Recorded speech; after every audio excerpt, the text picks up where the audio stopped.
Our next speaker is Brenda Calvin, and Brenda works and lives in a city that I love very much, Las Vegas.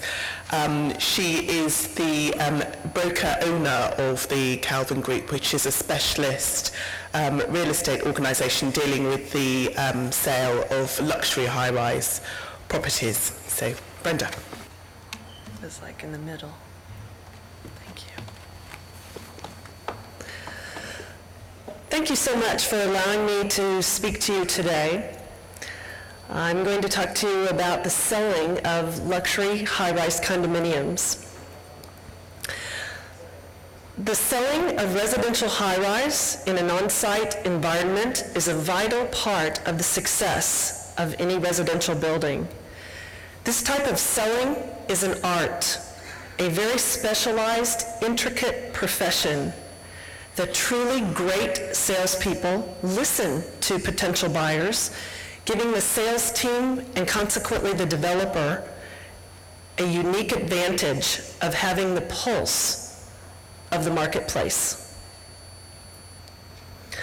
The bond between developer, architect, general contractor, engineers, and sales team is one of concentrated focus for the duration of the construction process, an estimated 2 to 5 years. The group must join forces to maximize success of any new construction project. The sales team should be included as early as possible in the planning stages of a building to consider the salability impact of all the decisions that are being made.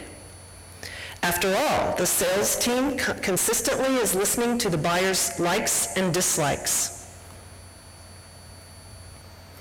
During pre-sales, the sales team is selling somewhat of a dream, a lifestyle in a building that does not physically exist yet.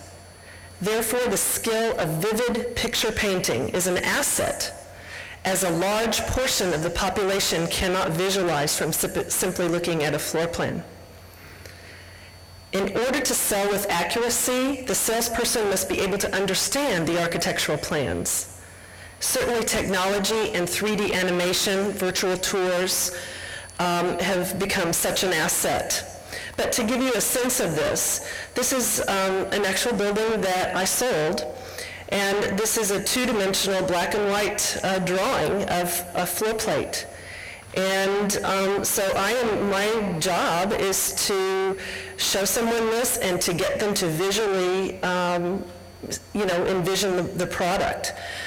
Today we have the luxury, this building is complete, and so I'm going to show you in particular the Bel Air floor plan and how it turned out.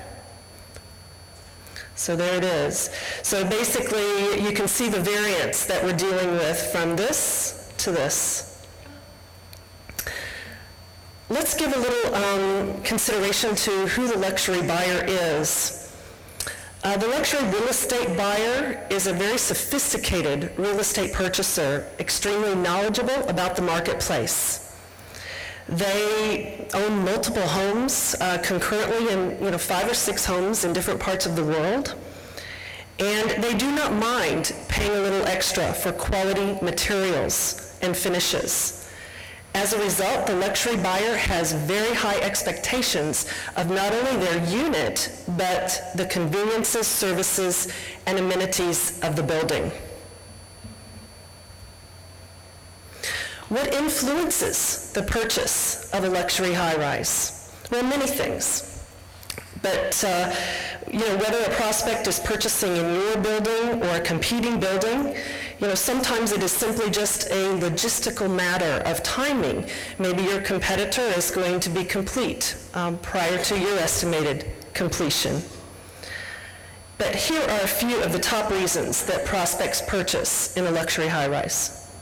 View, location,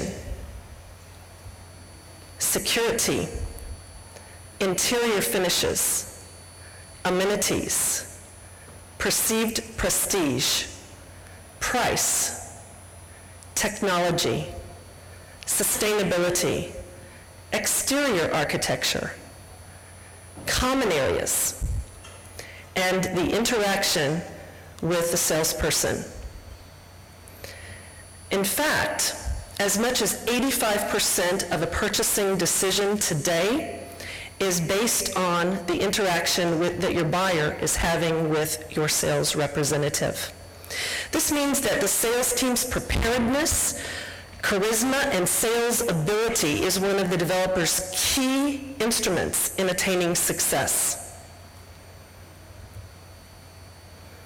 Whether a developer is pre-selling a building or selling a building after construction is complete, closing the sale and transferring the title to a new purchaser is the goal and means to profitability of the project. The professional salesperson's role is invaluable. They are the liaison. They are charged with taking everything that the developer, architects, engineers have designed and conveying this information to the prospective buyer, who in turn writes the check. There are 5 basic obstacles to any sale: no need, no money, no hurry, no desire, and no trust. Most of these needs are perhaps met when the prospect arrives at the sales center, with the exception of trust. This must be earned by the salesperson. The residential sales process is a very delicate one. All of the prospect's needs must be met. All of the positive investment indicators must be in place. However, there is another very important, unquantified factor, the prospect's gut instinct or intuition, which cannot be dismissed, which brings us full circle back to the trust with the sales representation. Great communication skills are of utmost importance. However, there is still sometimes a tendency for buyers to be hesitant about putting down non-refundable money, in some cases 20 to 30% of the purchase price, when there is no tower crane in sight. Therefore, the salesperson must exude a presence or a certain confidence. They are the source of information and communication from the developer to the buyer. The developer must certainly have professional sales representation that impresses upon the public the persona, the sophistication, the image that is consistent with the type of property that is being marketed. It is critical that the salesperson be informed and accurate as well. This includes a vast and varied knowledge base of legalities governing real estate, competitive buildings, architectural plans, and the financial aspects of the sale, and much, much more. It is of the utmost importance that the sales team be savvy and frankly overly knowledgeable about the project. The sales director should be present at the initial architectural meetings with the developer and frankly be considered a part of the design team. The sales team has gleaned valuable insight into what items are important to buyers. They are on the front lines listening to what buyers like and dislike. Do they prefer hardwood floors or marble floors? Do they prefer 2 bedrooms or 2 bedrooms plus a study? Are the majority of prospects asking for a jetted tub? Are they reacting to a particular floor plan because of the large balcony? Regardless, this valuable information needs to be voiced to the developer and, if possible, incorporated into the architectural plans to maximize the success of the building. The Calvin Group has recently been hired to consult with a high-rise developer in India on such information. The developer is attempting to minimize mistakes and maximize the success of the project. The more well-rounded the sales team is, the better the rapport with the buyers. A wide and varied knowledge of food, wines, travel, sports, things that are of interest to the luxury buyer. Training. Real estate salespeople have a mandatory continuing education requirement in most states in the U.S. Generally, this includes an update on the laws, bringing to the foreground any new legislation that affects real estate. Additionally, the on-site sales staff should have ongoing updates of the property itself as more information is available and as things change in the field as the construction progresses, and they always do change. Most successful real estate professionals attend far more classes than are required to renew just their real estate license. They sometimes attend classes targeting their specific market. They can attain certifications and designations in their areas of expertise. For example, I recently received the designation of CIPS, which is Certified International Property Specialist, which goes hand in hand with the Calvin Group's target market.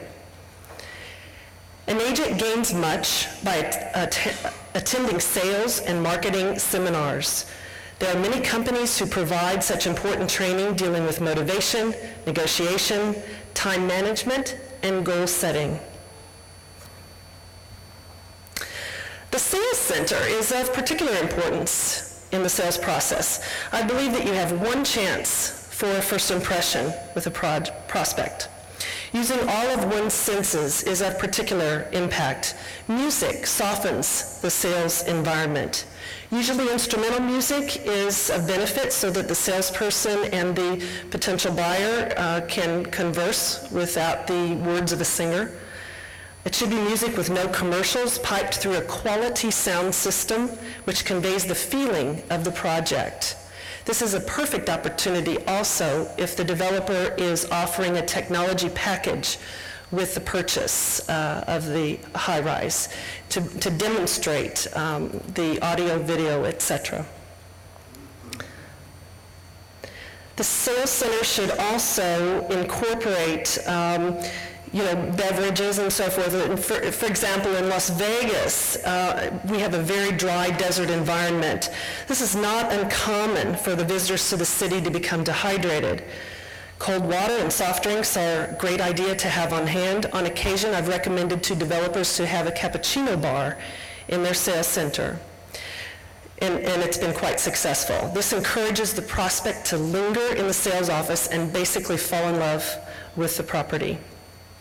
Sales center should incorporate a tasteful display of features of the property, amenities, floor plans, and materials. There should be a large flat screen television, if not more than one, showing the DVD advertising of the property. If that is interactive, so that the prospect can sort of play around with that, that's even more effective. There should be photos of the developer's previous developments. I have an example for you here. If there are previous developments, it's very effective. Also, the sales center should incorporate photos of views, various floor levels and sides of the building. You can utilize a nearby building to create this, or use a helicopter. And I've got some examples of that for you as well. This is taken from the 31st floor, and I've had the photographer use a wide-angle lens so it could capture more of the view. This is looking at the Las Vegas Strip. Also, night views are extremely important. This, is when the city comes alive, and it gives another dimension to the lifestyle and living in the high-rise. Got another one to show you there. And then also, if you're able to capture a really unique, beautiful sunset, I was lucky one night, and from my high-rise balcony, I was able to capture this one.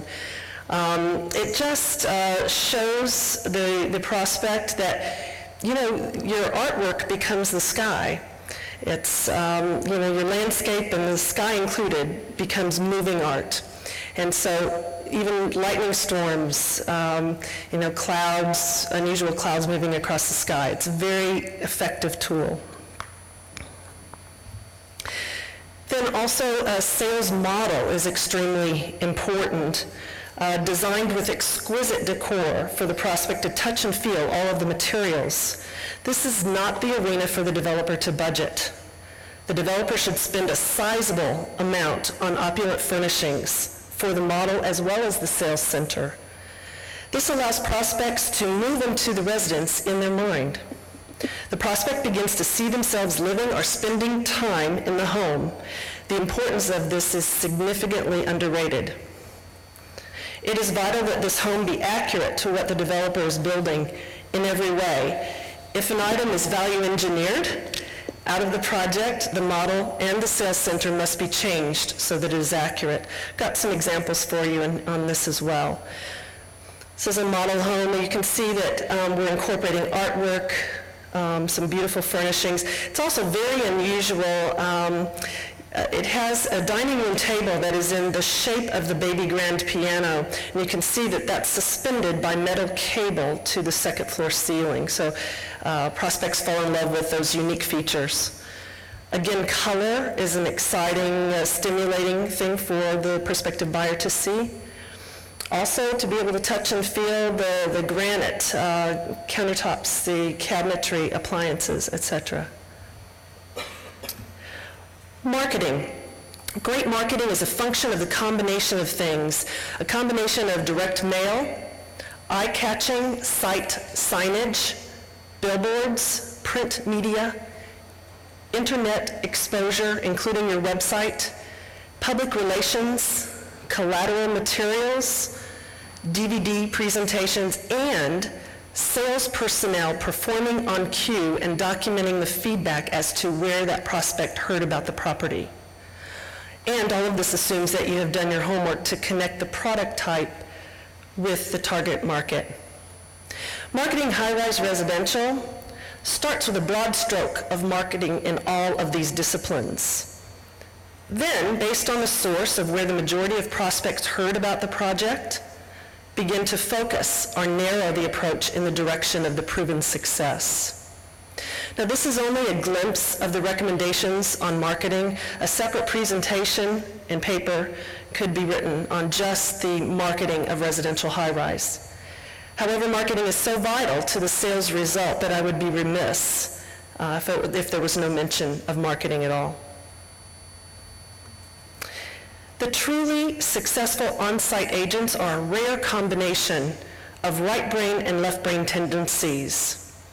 This means that they are analytical enough to interpret the architectural plans, the construction process, the financial aspects of the sale, and the legalities of the purchase contracts, yet creative enough to be the communicator or the liaison of the entire process to the end user. The sales agent's job is not about convincing a prospect to do something that he or she does not want to do. This is not trickery or sleight of hand. This is about genuinely caring about people. The sales agent's job is to give the prospect a superior presentation, thoroughly and completely explaining the property in such a way that is truly compelling, listening to the prospect's needs and assisting them to make an educated decision to purchase. And then following through with all of the aspects of communication through the construction process and to closing of the sale.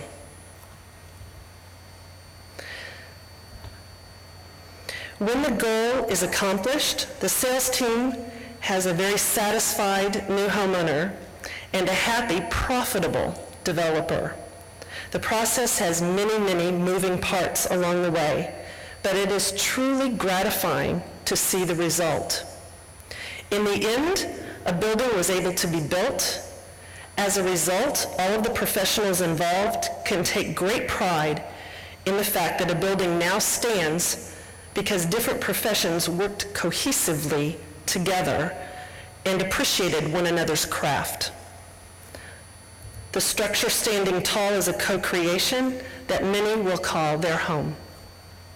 Thank you.